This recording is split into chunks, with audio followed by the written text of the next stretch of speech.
warm welcome to USMS Alumni Entrepreneur Connect series. Being an entrepreneur requires courage. Staying in business with all ups and downs requires grit.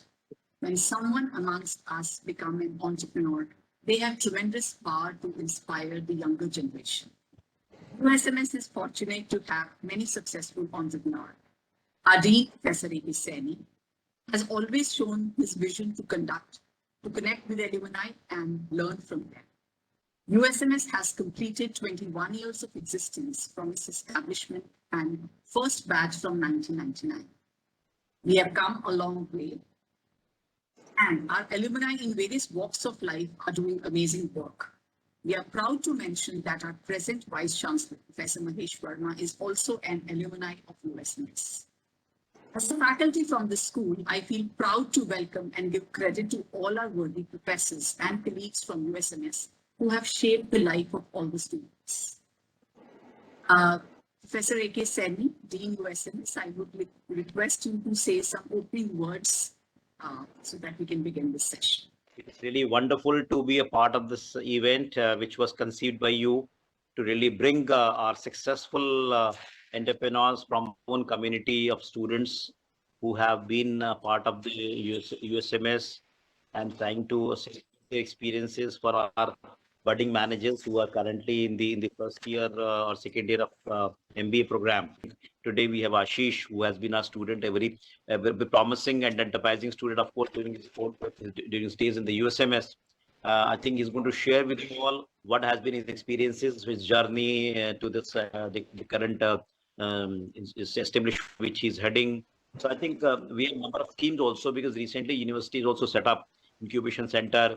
They are also encouraging entrepreneurship activities and such. I think this is going to be another booster to what actually you try to take your ideas forward and try to say take those ideas to your to act as a kind of a solution provider, as well as to earn your livelihood also. This is what I think with these words I would like to once again congratulate Dr. Divya for organizing this event, and thank Dr. Ashish, Mr. Ashish also, to be part of this event for sparing his time. Thank you so much and wish you all the best.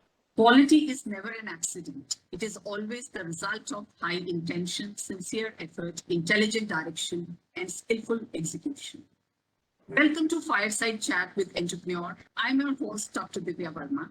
Today, I'm chatting with Mr. Ashish Kapoor, who is founder and CEO of Yash Enterprises and Kapsons Enterprises. He graduated from USMS GGSIPU in MBA Marketing in 2012-14 batch, and he has worked with AIR Infotech Services, Trident Limited as Vice President International Marketing. He started his first venture in 2018 and has established 4 companies in 3 years, with a combined turnover of 6 to 8 crores. His business deals with manufacturing of packing trims of home textile products. Welcome, Mr. Ashish. Thank you, ma'am. USMS. Thank you, ma'am. Thank you, sir, for all these good words. And it feels so proud, and it feels such a privilege to be among all. I mean, especially Saini sir, who's taught us. And now I'm as a speaker, I'm coming in front of him. So it's a really honorable moment for me. So it takes a lot of courage to become an entrepreneur, Ashish. Take us through your journey of becoming an entrepreneur. But the journey has not been really easy. I did not have any family business of my own. So going towards this track was definitely choice, a change that would have some repercussions for sure. But then, yes, I had my vision very clear in my mind that I do not want to work throughout the day and night for somebody else, with having my dreams in my eyes and not fulfilling them. It's just one life and it's just one age. So I think go take a risk and let me see what destiny has in for me. So this inclination was always there right from early college days, from graduation even. So when I was working with Trident gave me a lot of global exposure. We were traveling a lot, we were meeting a lot of people, but then the zeal to do something for myself was always unaccomplished. So I thought let us just go ahead and see what the future brings in for me. So with the support of the family and with the motivation, the self motivation, and even the strength that I was offered, I just jumped in one fine day to this entrepreneurship, and the journey has been good. There's been a lot of ups and downs, but then yes, it's at the end of the day, it's worth the effort. So what were your key driving force to become an entrepreneur? Ma'am, the key driving force was the confidence in myself that yes, I can do it, and the support of the family that whatever may happen, they're always behind my, they hold my back always. And the most important factor was whenever you're working for someone else, you're helping them fulfill their dreams.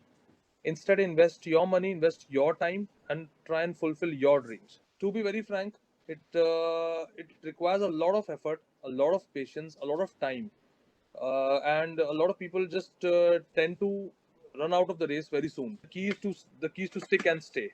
So if we, as an expert, if we want to know from you, what are the key principles of success of your business and your personal traits which have made you successful? The first key to success is quality. You cannot survive in a business if your quality is not good. You have to make that mark in terms of your quality. You have to have that image in mind that I will not compromise on my quality, come whatsoever may. If you have that thing right from day one, you'll make a good name in the industry. That I think stands way ahead of time. And second most important thing is communication. If you're staying connected to people, you have to understand their problems. It's a two-way channel. I allow people to speak. I listen to them.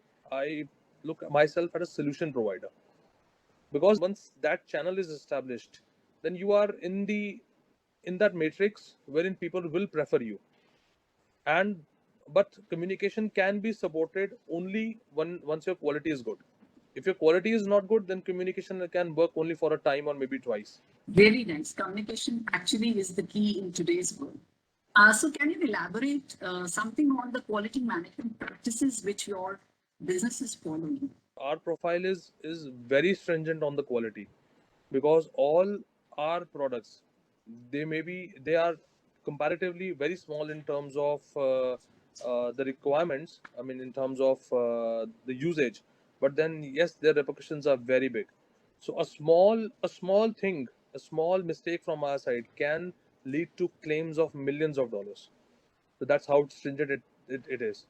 And so in terms of our quality, every step, at each and every step, certain quality manufacturing protocols are defined, whether it's the manufacturing process, whether it is the procurement process, whether it's the delivery process, whether it's communication.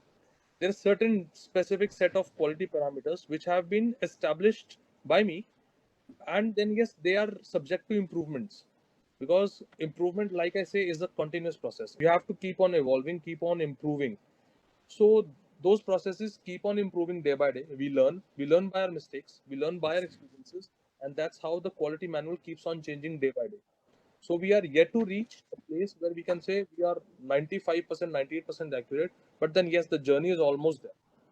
So at each and every step, all those manuals, all those datas, everything is very well established, everything is very well in place, and we ensure that 100% adherence to that is made. If at any step a deviation is made, there's no allowance for that. The deviation cannot go through. So you must be using all those techniques like Japanese technique, Kaizen, just in time, and all those. Does your Ma'am, company all those methodologies which we actually teach? ma'am, of course, ma'am, we are big followers. We are big followers of those, especially Kaizen, Six Sigma. We specially follow them, because we understand that these are manufacturing processes which will help us cut down the losses. And in this era where competition is so tough, you just cannot afford to have losses. Your losses are the only profits that you have, provided you convert them. So our processes are designed in such a way that the losses have to be eliminated, and we follow all these protocols very, very stringently. So you feel that these give you an edge over your competitors in the same. Of course, ma'am, of course. So for budding entrepreneurs, what message would you like to give? This is certainly a very difficult question for me to answer. What I'll say, the first step is to be very clear in your mind. If your thoughts are clear, if you know what you have to do, then half of the battle is won. Your not just your aim, I mean, say not just your destination, but the journey should also be very clear. You have to be very specific with your thoughts, very specific with your actions, and very specific be with your processes. And then going forward, if a person wants to have go for an entrepreneurship, they should learn to work for somebody else, because that will teach you a lot of professionalism. So you need to have that financial support also, and you need to have that ability and the zeal, and you need to be very specific. If you think that you are made for an entrepreneurship journey, you should go for it. If you think that I am better off learning something first and then going for an entrepreneurship journey, maybe 5 years, 10 years, it's never too late. You need to have that confidence in yourself, and you need to keep that motivation alive in yourself every day, and that will help you succeed, and give yourself time. So how do you see, Ashish, that business world post-pandemic and after this COVID, things are going to change in the business world? Post pandemic, ma'am, businesses scenarios have completely changed. Yeah. Previously people were reliant on a face-to-face interaction, a face-to-face meeting, wherein people thought that meeting face-to-face is the only key to survive, to grow, and to take more business. But post pandemic, things have changed so much that people are now reluctant to meet. So technology in this sense has played a major role in for us to help us survive, help us grow, and give us the right platform. So I feel from numerous years down the line, people will have this tendency to incorporate technology in every phase of their work. And I think this is the future. This is the time wherein if budding entrepreneurs can think of something wherein they can invest their time, invest their money to develop some kind of technology which will help us in these technology issues. I think this is the time. Just as an idea, if somebody could really work on using solar energy, if somebody comes up with a unique idea of how can we use it not just for power but for other resources as well, I think the future is unlimited. So being an entrepreneur requires trade. And with Ashish, what we learned today, that passion, hard work, open communication are key to success. We wish you all the best for all your future endeavors, Ashish. We wish that your company should grow leaps and bounds. I really wish that this pandemic ends soon, and we resume back our normal lives, because normality is something that we all tend to crave.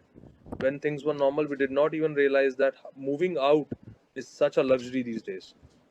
Stuck in home for months together. So I think whatever we get is not a luxury. It's a necessity. So we should treat it as privileged, so that we can get. Thank you so much, Ashish, for sparing time for us and being here today.